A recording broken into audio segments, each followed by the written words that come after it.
iQOO Z9 turbo iQOO family का एक latest edition है और ये वाला स्मार्टफोन कुछ इम्प्रेसिव फीचर से पैक्ड है।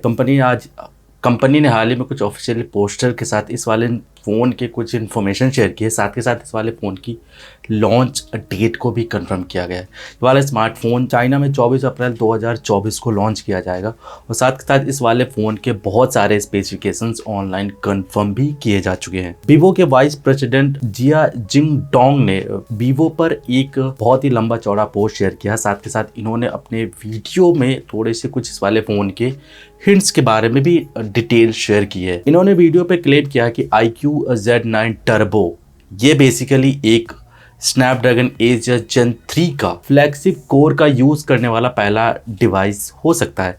साथ के साथ इन्होंने इस वाले फ़ोन में एक इंडिपेंडेंट ग्राफिक चिप टर्बो भी अनाउंस किया और ये भी कहा गया रहा कि ये वाली चिप बेसिकली डेडिकेटेड इसी भी स्मार्टफोन में देखने को मिलेगी।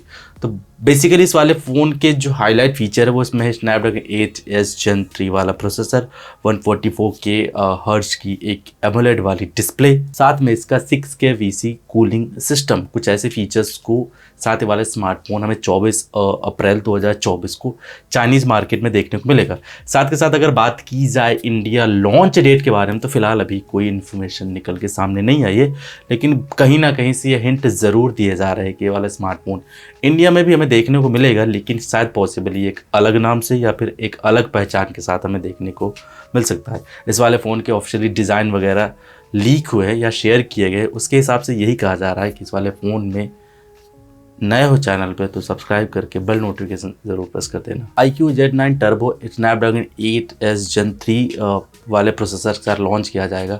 इस प्रोसेसर के बारे में बात की जाए तो वाला processor fast and efficient performance deliver करने के लिए डिज़ाइन किया गया है। साथ के साथ ये वाला स्मार्टफोन पहला स्मार्टफोन होगा जो इस वाले प्रोसेसर के साथ नहीं एक लॉन्च हो चुका है। ये दूसरा ऐसा स्मार्टफोन होगा जो इस प्रोसेसर के साथ लॉन्च किया जाएगा। अगर बात की जाए इस स्पेशली प्रोसेसर के बारे में तो बेसिकली ये मैक्सिमम जो क्लॉक स्पीड पर ही ये क्लॉक्ड है। Snapdragon 8 Gen 3 basically 4 nanometre architecture पर बनाया गया है जो फास्ट स्पीड प्रोसेसिंग और बेहतर पावर एफिशिएंसी के लिए अलाउ करता है। वाला प्रोसेसर बेसिकली 3.3 गीगाहर्ट्ज पे क्लॉक्ड है और ये वाला बेसिकली फास्ट गीगाहर्ट्ज वाला एक स्पीड वाला CPU बन जाता है।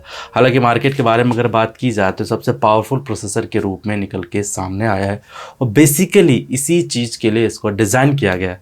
हालांकि स्नैपड्रैगन 8 Gen 2 से या फिर स्नैपड्रैगन 8 Gen 3 या स्नैपड्रैगन 8 Gen 4 से कंपेरिजन किया जाए तो बेसिकली वाला प्रोसेसर स्नैपड्रैगन 8 Gen 3 शायद पॉसिबली एक अफोर्डेबल अल्टरनेटिव ऑप्शंस के रूप में स्नैपड्रैगन के द्वारा ये लॉन्च किया गया है।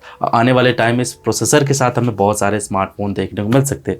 हालांकि अगर चाइनीज OEM के बारे में बात की जाए तो शायद पॉसिबली एक पहला बैच है जिसमें कुछ स्मार्टफोन हमें देखने को मिले हैं, लेकिन आने वाले टाइम में शायद ओप्पो, वीवो, रियलमी, शाओमी जितनी भी चाइनीज़ कंपनियाँ हैं शायद इस वाले प्रोसेसर के साथ अपने अपने स्मार्टफोन लॉन्च कर सकती हैं। स्नैपड्रैगन 8 Gen 3 एसओसी क्वालकॉम के लाइनअप में एक ऐसा अफोर्डेबल एसओसी जिसको स्नैपड्रैगन 8 Gen 3 एसओसी के लिए बेसिकली एक अफोर्डेबल अल्टरनेटिव ऑप्शंस के रूप में डिज़ाइन किया गया। अगर स्नैपड्रैगन 8 Gen 2 से अगर कंपैरिजन किया जाए तो इसमें वाले प्रोसेसर में हार्डवेयर चेंजेस हमें बहुत सारे देखने को मिल सकते हैं और अगर पावर एफिशिएंसी और स्पीड के बारे में बात की जाए तो स्नैपड्रैगन 8 Gen 2 से इस वाले प्रोसेसर में हमें लगभग 77% का इम्प्रूवमेंट देखने को मिलता है। अगर मेमोरी बैंडविड्थ की अगर बात की जाए तो इसमें स्नैपड्रैगन 8 Gen 3 से एक लिया गया CPU जो बेहतर स्पीड को प्रोवाइड करता है और लगभग इसमें 10% की पावर परफॉर्मेंस थोड़ा सा अतिरिक्त बूस्ट देखने को मिल जाती है। अगर इस प्रोसेसर के बारे में अगर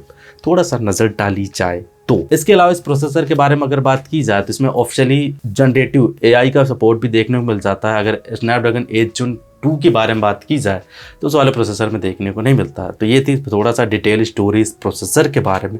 अगर बाकी स्पेसिफिकेशंस के बात की जाए फ़ोन के, आपको याद होगा कहीं ऐसा ना कि प्रोसेसर का वीडियो देख रहे हो, नहीं, फ़ोन्स के बारे में बात की जा रही है। तो अब अगर नज़र डाली जाए के iQOO Z9 टर्बो के स्पेसिफिकेशंस के बारे में तो इस वाले फ़ोन में एक 144 हर्ट्ज डिस्प्ले रिफ्रेश रेट के साथ एक एमोलेड वाली डिस्प्ले देखने को मिलेगी।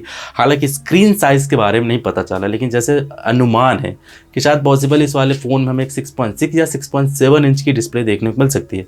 हालांकि थोड़ा सा ये एक क्वेश्चनिंग है कि शायद पॉसिबली इस वाले फ़ोन में हमें कौन सा पैनल देखने को मिल सकता है, 8 बिट या 10 बिट, ये थोड़ा सा भी क्वेश्चनिंग है। हालांकि स्क्रीन रेजोल्यूशन के बारे में बात की जाए तो वाला स्मार्टफोन 1.5K रेजोल्यूशन को सपोर्ट करेगा और बेसिकली जो बेसिकली गेमिंग और बाकी चीज़ों के एप्लीकेशंस वगैरह के लिए सपोर्ट करेगा, ध्यान रहे। हालांकि इस वाले फ़ोन की बैटरी कैपेसिटी के बारे में बात की जाए तो इसमें 6000 mAh की बैटरी बताई जा रही है, लेकिन इतनी बड़ी बैटरी होने के बावजूद इस वाले फ़ोन की जो थिकनेस है वो लगभग 7.8 या 7.9 mm के आसपास देखने को मिलेगी।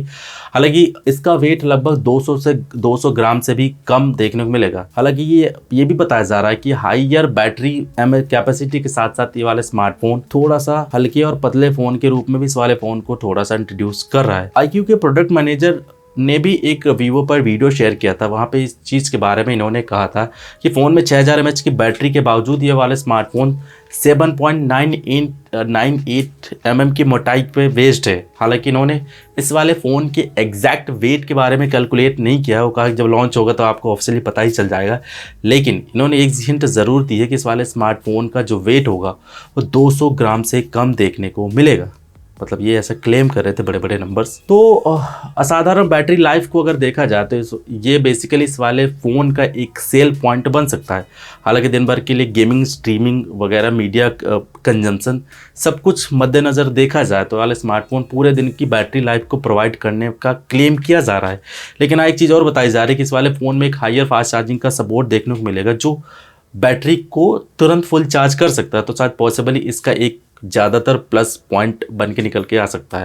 हालांकि स्मार्टफोन के बारे में बहुत सारी चीज़ें थोड़ा सा डिस्क्लोज़ की गई हैं, क्योंकि वीवो पे इस वाले फ़ोन के बहुत सारे स्पेसिफिकेशंस के पोस्टर शेयर किए गए थे, जो कि ऑफिशियली यही कहा जा रहा है कि स्मार्टफोन थोड़ा सा एक पावरफुल फ़ोन हो सकता है, जो कि आपके बजट में भी हो सकता है। क्योंकि जैसा मैंने पहले कहा कि जो प्रोसेसर का क्वालकॉम ने जो प्रोसेसर बनाया वो बेसिकली अफोर्डेबल अल्टरनेट ऑप्शंस के रूप में एक प्रोसेसर लॉन्च किया था, उसी प्रोसेसर का ये वाला स्मार्टफोन देखने को मिलेगा।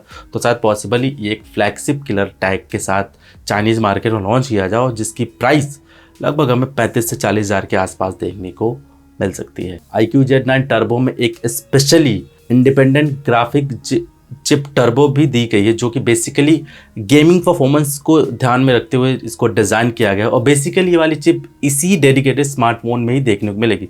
साथ के साथ इसकी जो 6K VC chamber cooling system है वो इस वाले स्मार्टफोन को गेमिंग वगैरह के दौरान या बाकी चीज़ों के दौरान कूल रखने के लिए यूज़ किया गया है।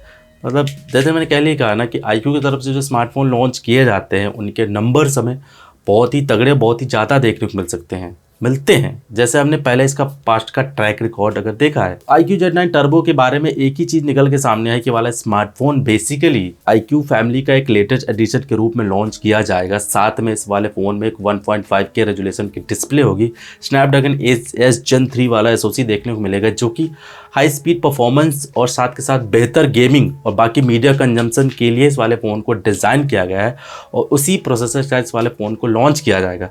बाकी इस वाले फ़ोन के प्राइसिंग के बारे में बात की जाए तो कहा जा रहा है कि 35 से 40 हज़ार के प्राइस के साथ ये स्मार्टफोन लॉन्च किया जाएगा। वैसे आप लोगों के क्या विचार है नीचे कमेंट सेक्शन मन की बातें लिख के ज़रूर बता देना। लेकिन अगर इंडिया के बारे में बात की जाए स्मार्टफोन के लॉन्च को लेके तो न्यूज़ यही निकल के सामने आ रही है कि वाला स्मार्टफोन इंडियन मार्केट में लॉन्च किया जाएगा।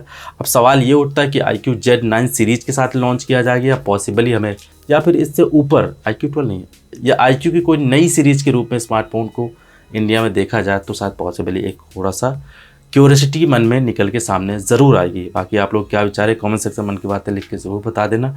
और ये टर्बो सीरीज़ में थोड़ा सा अगर देखा जाए तो रेडमी ने भी एक टर्बो सीरीज़ का स्मार्टफोन अनाउंस किया है। स्टोरी आपके सामने। बाकी इस वीडियो में कुछ पसंद आया तो लाइक शेयर सब्सक्राइब सा बेल नोटिफिकेशन ज़रूर प्रेस कर देना। मेरा नाम है विकास, मिलता हूँ नेक्स्ट वीडियो में, तब तक के लिए take care, bye bye and always keep smiling. जय हिंद।